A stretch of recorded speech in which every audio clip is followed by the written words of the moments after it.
കേരള സർക്കാരും തദ്ദേശ സ്വയംഭരണ വകുപ്പും കൂടെ ചേർന്ന് നടത്തുന്ന പരിപാടിയായിരുന്നു വൃത്തി 2025. ശുചിത്വ മിഷന്റെ ഏകോപനത്തിലാണ് the clean Kerala conclave Kanakakkunnu കൊട്ടാരത്തിൽ നടന്നത്. ഹരിത കേരളം മിഷനും കേരള ഖരമാലിന്യ പരിപാലന പദ്ധതിയും ക്ലീൻ കേരള കമ്പനി ലിമിറ്റഡും കുടുംബശ്രീ, തൊഴിലുറപ്പ് mission, Kerala institute of local administration ഇവരുടെ എല്ലാം സഹകരണത്തോടെയായിരുന്നു ഈ ഒരു പരിപാടി നടന്നത്. 5 ദിവസത്തെ പരിപാടിയായിരുന്നു ഇതിനകത്ത് ഉണ്ടായിരുന്നത്. ഏപ്രിൽ 9 തൊട്ട് 13 വരെയായിരുന്നു ഈ പരിപാടി. ഒത്തുചേർന്ന് രചിക്കാം വൃത്തിയുള്ള കേരളം എന്നുള്ള ഒരു ഐഡിയയാണ് അവർ ഈ ഒരു പരിപാടിയിലൂടെ നമുക്ക് കാണിച്ചു തരുന്നത്. വൃത്തി 2025 വേണ്ടി ഒരുങ്ങിയിരിക്കുന്ന കനകക്കുന്നിൻ്റെ കാഴ്ചകളാണ് ഇപ്പം നമ്മൾ ഈ കണ്ടത്.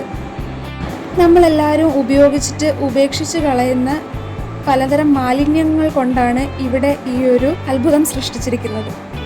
കനകക്കുന്നിലേക്ക് കയറുമ്പോൾ തന്നെ നമുക്ക് അവിടെ ഫ്രണ്ടിൽ ഒരാളുടെ മുഖം ഉണ്ടാക്കി വെച്ചിരിക്കുന്നത് കാണാം. അത് മുഴുവൻ നമ്മൾ ഉപേക്ഷിച്ച് കളയുന്ന കുപ്പികൾ കൊണ്ടുണ്ടാക്കിയിരിക്കുന്നതാണ്. നമ്മളെല്ലാവരും വലിച്ചെറിഞ്ഞ് കളയുന്ന ഈ കുപ്പി കൊണ്ട് ഇത്രയും മനോഹരമായിട്ടുള്ളൊരു വസ്തു ഉണ്ടാക്കാൻ പറ്റുമെന്ന് ഒരിക്കലും വിചാരിച്ചില്ല. കനകക്കുന്നിനകത്തേക്ക് കയറുമ്പോൾ ഇതുപോലുള്ള ഓരോ കാഴ്ചകളാണ് നമ്മളെയും കാത്തിരിക്കുന്നത്.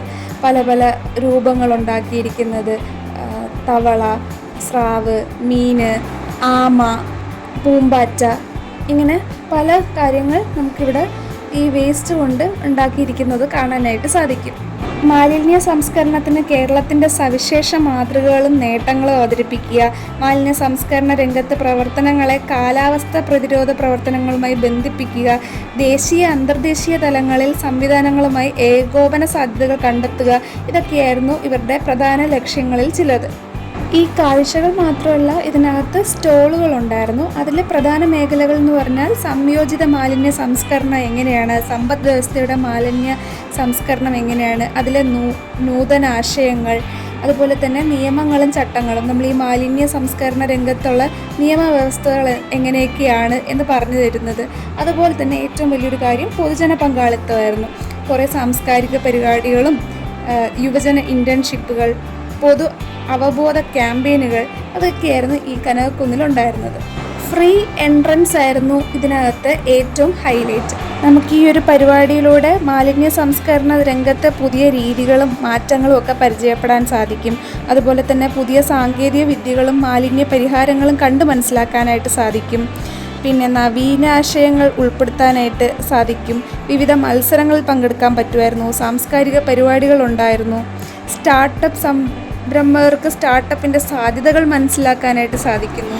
ശരിയായ മാലിന്യ സംസ്കരണ രീതികൾ പരിചയപ്പെടുന്നതിനും അവ സംബന്ധിച്ച് സംശയങ്ങൾ നമുക്ക് ചോദിച്ച് മനസ്സിലാക്കാനും ഒക്കെ ഈ ഒരു വൃത്തി 2025 നിന്നും നമുക്ക് സാധിക്കും. മറ്റെന്ത് കാര്യങ്ങളും ഉണ്ടായിരുന്നെങ്കിലും ഇതിലെ ഏറ്റവും വലിയ ഹൈലൈറ്റ് ഈ പാഴ്വസ്തുക്കളിൽ നിന്ന് കലാരൂപങ്ങൾ ഉണ്ടാക്കുന്നത് തന്നെയായിരുന്നു.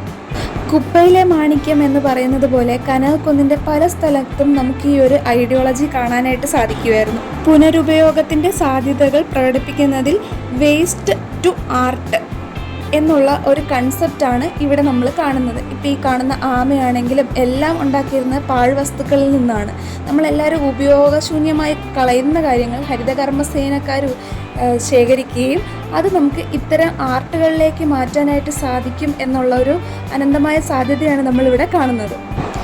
Waste to art, music, dance, ഭക്ഷ്യമേള, മറ്റ് സ്റ്റോളുകൾ എല്ലാം ഇവിടെ സജ്ജീകരിച്ചിരുന്നു. മാലിന്യങ്ങൾ എത്ര തരം, അതെങ്ങനെയൊക്കെ സംസ്കരിക്കാം എന്നെല്ലാം നമുക്ക് പറഞ്ഞു തരാനായിട്ട് കേരള ഖരമാലിന്യ പരിപാലന പദ്ധതിയുടെ ഭാരവാഹികളും ഇവിടെ ഉണ്ടായിരുന്നു. മികച്ച മാലിന്യ സംസ്കരണ മാതൃകകൾ, പലതരം വിഷയങ്ങളിലുള്ള സെമിനാറുകൾ, ഓപ്പൺ ഫോറം, സംസ്ഥാനതല മത്സരങ്ങൾ, സംരംഭക ശില്പശാലകൾ, നൂതനാശയങ്ങളുടെ അവതരണങ്ങൾ, മികവുറ്റ പ്രവർത്തനങ്ങൾക്കുള്ള അംഗീകാരങ്ങൾ, അവാർഡുകൾ, സാംസ്കാരിക പരിപാടികൾ, ഭക്ഷ്യമേള, ഇതെല്ലാം കൂടെ ചേർന്നായിരുന്നു നമ്മുടെ ഒരു ക്ലീൻ കേരള കോൺക്ലേവ്. കേരള സർക്കാർ നടപ്പാക്കുന്ന മാലിന്യമുക്ത നവകേരളം ക്യാമ്പയിൻ്റെ ഭാഗമായിട്ടായിരുന്നു ദ ക്ലീൻ കേരള കോൺക്ലേവ് നടന്നത്. അപ്പോൾ എല്ലാവർക്കും വൃത്തി 2025 ദ ക്ലീൻ കേരള കോൺക്ലേവ് എന്താണെന്ന് മനസ്സിലായി എന്ന് വിചാരിക്കുന്നു. ഇനി നമുക്ക് കനകക്കുന്നിലെ കാഴ്ചകൾ കാണാം.